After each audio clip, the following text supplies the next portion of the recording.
Assalamualaikum warahmatullahi wabarakatuh. Yang terhormat Ibu Amalia selaku dosen pengampu mata kuliah Matematika Islam dan teman-teman kelas TMT 6B yang berbahagia. Kami dari kelompok 1 mata kuliah Matematika Islam akan menyampaikan materi yaitu matematika dan faraid.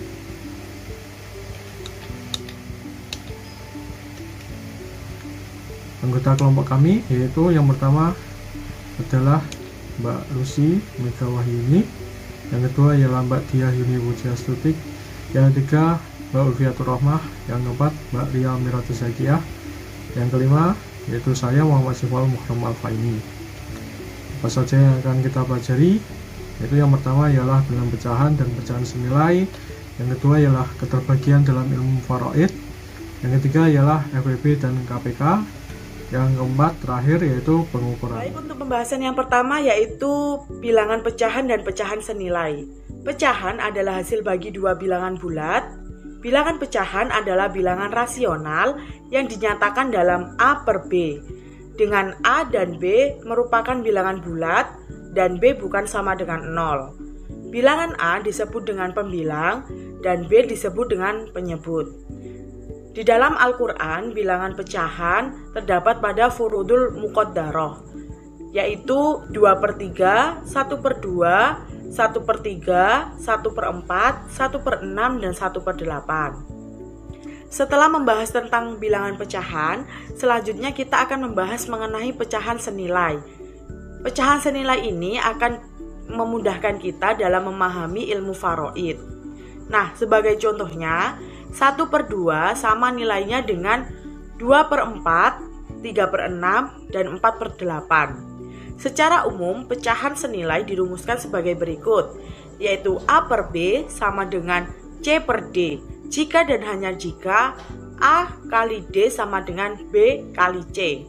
Contohnya, 1/2 sama dengan 3/6, karena 1 dikali 6 sama dengan 2 dikali 3. Dalam rumusan yang lain, pecahan senilai dapat dirumuskan dengan A per B sama dengan C per D, jika dan hanya jika C sama dengan M dikali A dan D sama dengan M dikali B, dengan M merupakan bilangan asli. Jadi A per B sama dengan M dikali A per M dikali B. Contohnya 1/2 sama dengan 4/8, karena 4/8 sama dengan 4 dikali 1 per 4 dikali 2. Bilangan pecahan termuat dalam surat An-Nisa ayat 11, 12, dan 176. Namun tidak hanya itu, dalam ayat tersebut juga membahas mengenai pembagian harta warisan, yang meliputi yang pertama, harta warisan untuk anak laki-laki 2 kali bagian dari anak perempuan. Yang kedua, jika orang yang meninggal tidak punya anak laki-laki dan hanya punya 1 anak perempuan, maka bagiannya adalah 1/2 atau setengah. Sedangkan jika punya anak perempuan lebih dari 1, maka bagiannya adalah 2/3. Yang ketiga, bagian warisan bapak dan ibu, dan jika yang meninggal punya anak, maka keduanya sama-sama mendapat 1/4 bagian. Yang keempat, bagian harta warisan ibu jika yang meninggal tidak memiliki anak adalah 1/3. Dan yang terakhir, harta warisan boleh dibagi setelah membayar semua hutang yang meninggal. Yang selanjutnya yaitu tentang keterbagian. Nah, dalam ilmu faraid terdapat beberapa konsep matematika, salah satunya yaitu keterbagian. Dan sebelumnya tadi juga sudah dijelaskan mengenai konsep pecahan dan pecahan senilai dalam ilmu faraid. Nah, dalam konsep keterbagian ini erat kaitannya dengan masalah pembagian harta waris, yaitu melibatkan pembagian bilangan-bilangan. Misalkan A dan B adalah bilangan bulat dan B tidak 0. Bilangan B dikatakan membagi A jika A sama dengan Bx untuk suatu bilangan bulat X. Jika B membagi A, maka dikatakan B faktor dari A. A terbagi oleh B atau A kelipatan dari B. Contohnya 3 membagi 21. Karena ada bilangan 7 sehingga 21 sama dengan 3 kali 7. Selanjutnya yaitu Jika A dan B bilangan bulat dan B bilangan positif, maka akan ada bilangan bulat Q dan R, sehingga A sama dengan B Q plus R. 0 kurang dari atau sama dengan R, dan R kurang dari B. Bilangan A disebut bilangan yang dibagi, B disebut pembagi, Q disebut hasil bagi, dan R disebut sisa pembagian. Jika R sama dengan 0, maka A sama dengan BQ, sehingga dapat dikatakan B membagi A.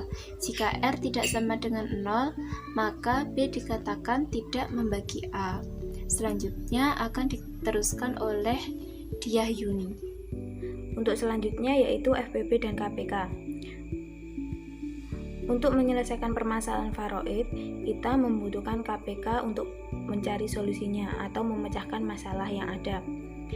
Jika kita menggunakan KPK, pasti tidak lepas dari FPP.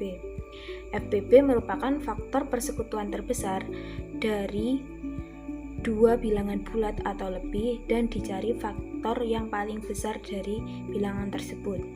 Nah, FPP sendiri itu disimbolkan dengan kurung biasa.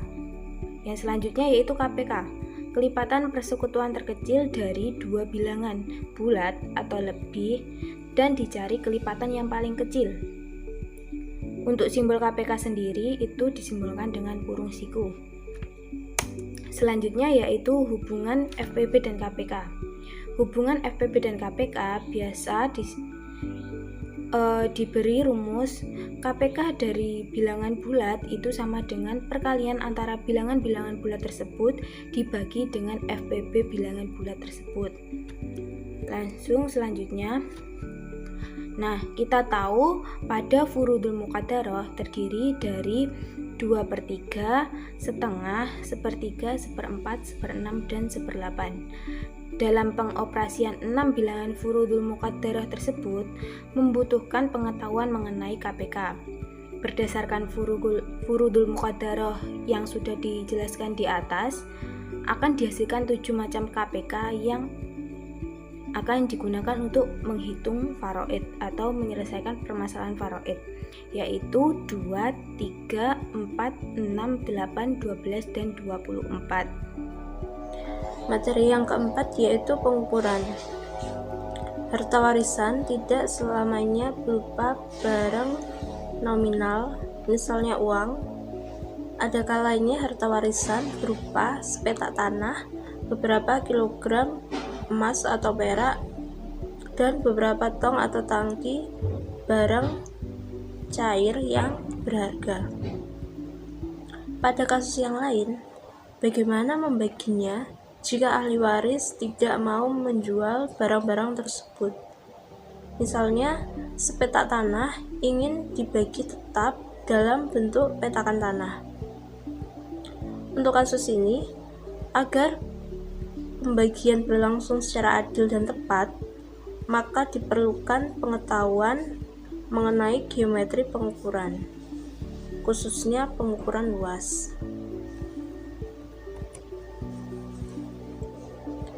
Pengetahuan mengenai pengukuran pada akhirnya akan memerlukan pengetahuan mengenai konsep dasar satuan-satuan ukuran, misalnya sentimeter, meter, meter persegi, meter kubik, gram, dan kilogram. Pengetahuan ini tidak berhenti sampai di sini, tetapi masih memerlukan pengetahuan mengenai bagaimana menyatakan suatu satuan ukuran ke satuan ukuran yang lain, misalnya dari sentimeter ke meter, dari gram ke kilogram, dari sentimeter persegi ke meter persegi, dan lain-lain.